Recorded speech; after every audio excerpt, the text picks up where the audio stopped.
आप इतना बोलते हो, कुछ करो। अरे करने के लिए तो मुझे लगता हर धर्म से जुड़ा व्यक्ति, धर्म से जुड़ी हुई संस्थाएं कौन नहीं कर रही, सब प्रयास कर रही है।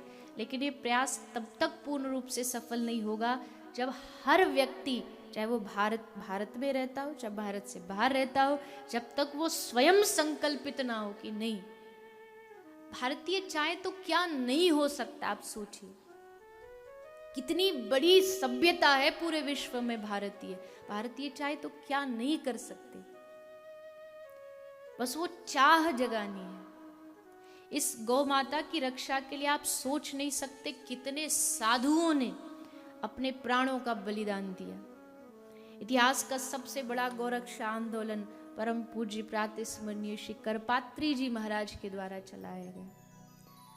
भारत में श्री करपात्री जी महाराज उसका नेतृत्व किया और उनके पीछे 1-2 नहीं लाखों साधु थे। आज से कई वर्षों पहले गौ माता की रक्षा के लिए दिल्ली में साधुओं ने बैठ करके प्रण लिया कि हम गौ माता की रक्षा के लिए यहां पर आंदोलन करेंगे। बैठे हजारों साधु बैठे थे। गोपाष्टमी का दिन था। गोपाष्टमी जो गौ भक्तों के लिए सबसे बड़ा पर्व होता है, गोपाष्टमी का दिन हजारों साधु आंदोलन पर बैठे और उस समय की जो सरकार थी उसने आदेश दे दिया कि इन सब साधुओं पर गोली चलाई।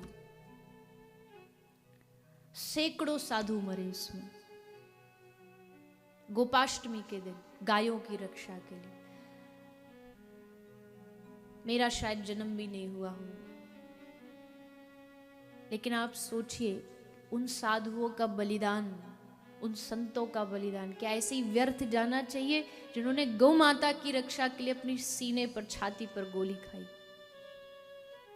और हम सब जो उनके वंशज हैं, जो उनकी परंपरा को आगे बढ़ा रहे, क्या हम लोगों का दायित्व नहीं बनता कि हम लोग उनके उस प्रयास को आगे बढ़ाएं, उनकी उस कोशिश को सफलता प्रदान करें। इसमें सबका सहयोग चाहिए। मैं ये नहीं कहती ना केवल एक कथावक्ता अकेला कुछ कर सकता है, समाज के सामाजिक जो लोग हैं वो भी अकेले कुछ नहीं कर सकते, सरकार भी अकेली कुछ नहीं कर सकती। ये सारे जब एक हो जाएंगे, ये सब जब एकजुट होकर के, क्योंकि सरकार भी अगर नियम भी निकाल दे तो उसको जो फॉलो है वो तो पब्लिक को करना पड़ेगा, और पब्लिक अकेली क्या करेगी जब तक सरकार कोई नियम ना निकाले। यानी सब एक दूसरे से जुड़े हुए हैं। और जिस दिन इन सब लोगों की समझ में ये आ गया कि भैया गाय मरेगी तो धीरे धीरे हमारे धर्म का भी नाश होगा, क्योंकि धर्म जो है वो बैल रूप में है। श्रीमद् भागवत में भी लिखा है गौ माता पृथ्वी रूप में गई जब कलयुग आया, और धर्म बैल रूप में आया है। अगर गौवंश कटेगा इसका मतलब धर्म की हानि होगी, जबकि हम हर रोज गाते धर्म की जय हो। तो उसकी रक्षार्थ हमें प्रण लेना होगा कि हमें गौ माता की रक्षा, गौ माता की सुरक्षा। आज भी भारत में 50,000 गौवंश रोज मरता है। स्लॉटर हाउस में गौ माता को और कैसे कैसे लेके जाते आप देख लोगे तो शरीर रूह कांपने लगती है। ये हमारा जो अस्पताल है ये यूपी हरियाणा का बॉर्डर है, तो वहाँ पर आना जाना इनका सब चलता रहता है। तो वहाँ कई बार ट्रक पकड़े गए हैं गायों से भरे हुए। एक एक छोटे छोटे ट्रक में जहाँ 2 गाय मुश्किल से आराम से बैठ सकती है, उसमें 15, 20, 25 गाय फंसा फंसा के भर के रखते। और ऐसे भी नहीं, एक पता नहीं क्या कोई डॉक्टर्स बताते हैं कि इनके पास कोई इंजेक्शन होता है, उस इंजेक्शन को गाय को लगाते, उससे लगाती गाय पूरी पैरालाइज हो जाती है, उसका आधा शरीर पैरालाइज हो जाता है और फिर वो उठ नहीं सकती। हमारे अभी जाकर के 16 तारीख से कथा है, और जो कथा होती है गौ सेवा धाम में जो कथा होती है वो जहाँ गाय बैठी रहती है वही कथा होती है। जैसे आप लोग बैठे ना, ऐसे ही वहाँ चारों तरफ गौ माता बैठी होती है, चंद श्रोता होते, ज़्यादा कोई वहाँ श्रोता बुलाए नहीं जाते। और ये जो परंपरा ये ड्यूरिंग कोविड ही शुरू हुई थी, क्योंकि उससे पहले तो सब भीड़ भाड़ में लोग आते थे, पर कोविड में बाहर कथा कर नहीं सकते तो हमने शुरू किया कि चलो गौ माता को सुनाते। जब प्रॉपर फुल लॉकडाउन था तब भी हमने कथा बंद नहीं की, सिर्फ शायद 2 महीने, मैक्सिमम 2 महीने कथा बंद रही थी।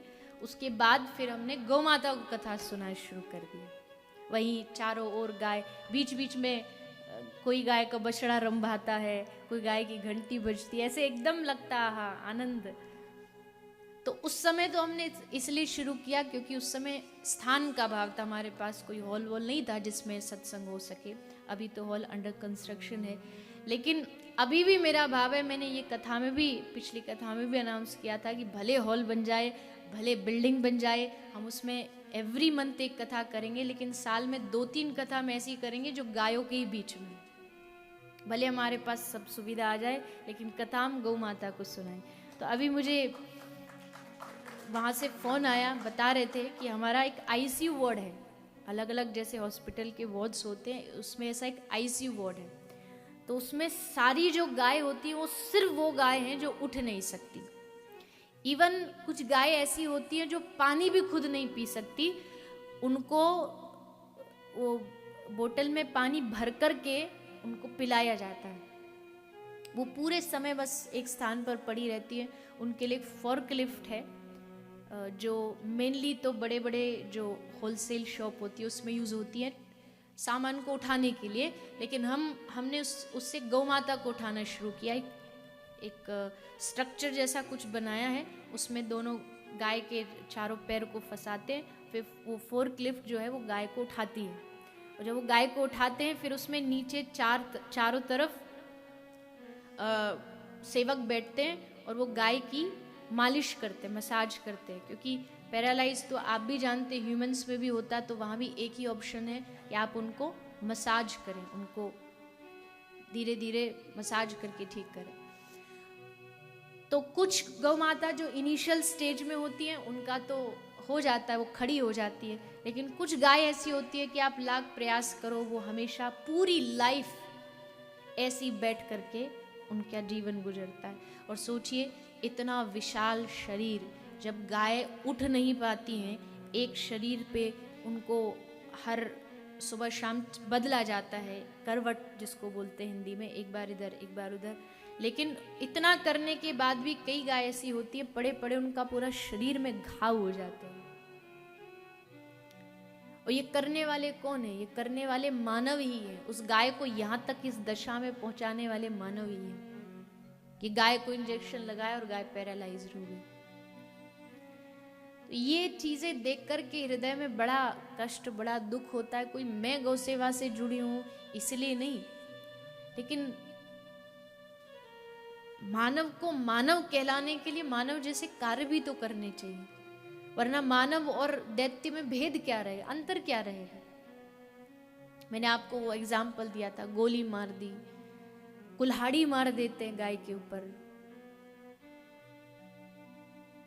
कितनी कितनी सारी यातनाएं गौ माता को दी जाती है। ये जो आप देख रहे हैं, ये कोई बैल था जो कुएं में गिर गया था, 3 दिन तक कुएं में पड़ा रहा। फिर किसी ने हॉस्पिटल में एम्बुलेंस नंबर पे फ़ोन किया तो उनको फिर जेसीबी है एक, उसके द्वारा उठा करके लेकर के उनको अस्पताल में लाया गया।